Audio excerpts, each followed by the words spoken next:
Assalamualaikum warahmatullahi wabarakatuh. Salam berjumpa kembali dalam mata kuliah filsafat administrasi bersama saya Imam Trika Abswadi selaku dosen pengampu. Rekan mahasiswa dan mahasiswi, materi kita pada kali ini adalah tentang teori kebenaran ilmu. Teori korespondensi sebagai teori kebenaran filsafat ilmu dibedakan menjadi 3 jenis, yaitu kebenaran epistemologis, kebenaran ontologis, dan kebenaran sistematis. Kebenaran epistemologis adalah kebenaran yang berhubungan dengan pengetahuan manusia. Kebenaran ontologis adalah kebenaran sebagai sifat dasar yang melekat pada hakikat segala sesuatu yang ada atau diadakan. Sedangkan kebenaran semantis adalah kebenaran yang terdapat serta melekat dalam tutur kata dan bahasa. Menurut Gusti Bagus Rai Utama pada tahun 2013, teori kebenaran ilmu dapat dilihat berdasarkan teori kebenaran. Yang pertama adalah teori koherensi atau konsisten, yang kedua adalah teori korespondensi atau pernyataan sesuai pernyataan, dan ketiga adalah teori pragmatis atau kegunaan di lapangan.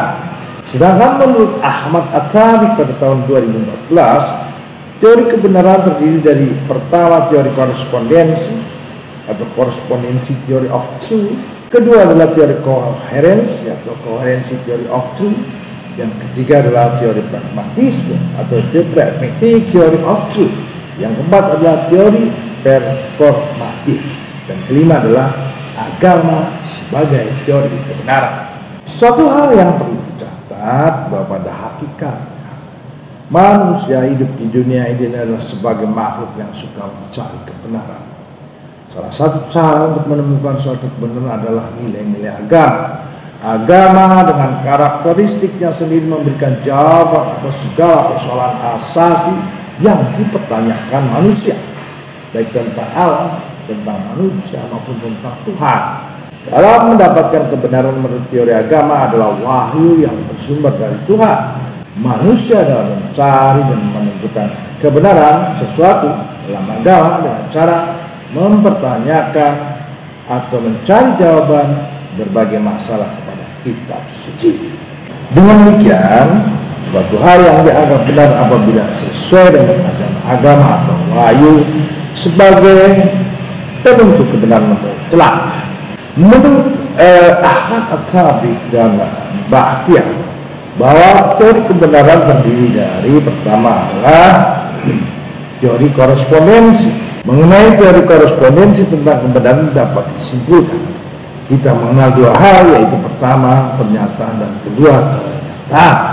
Menurut teori ini, kebenaran adalah kesesuaian antara pernyataan tentang sesuatu dengan kenyataan sesuatu itu sendiri. Yang kedua adalah teori kebenaran koherensi atau saling berhubungan. Pertama adalah kebenaran menurut teori ini ialah kesesuaian antara suatu pernyataan dengan pernyataan lain yang sudah lebih dahulu kita ketahui, kita terima dan akui sebagai benar. Kedua adalah teori ini agaknya dapat dinamakan teori penyaksian atau justifikasi tentang kebenaran, karena menurut teori ini suatu putusan yang benar apabila mendapatkan penyaksian atau justifikasi kebenaran oleh putusan-putusan lainnya yang terdahulu yang sudah diketahui, diterima, dan diakui kebenaran.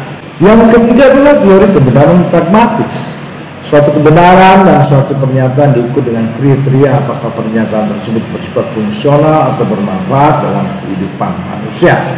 Kemudian yang keempat adalah teori kebenaran sintaksis.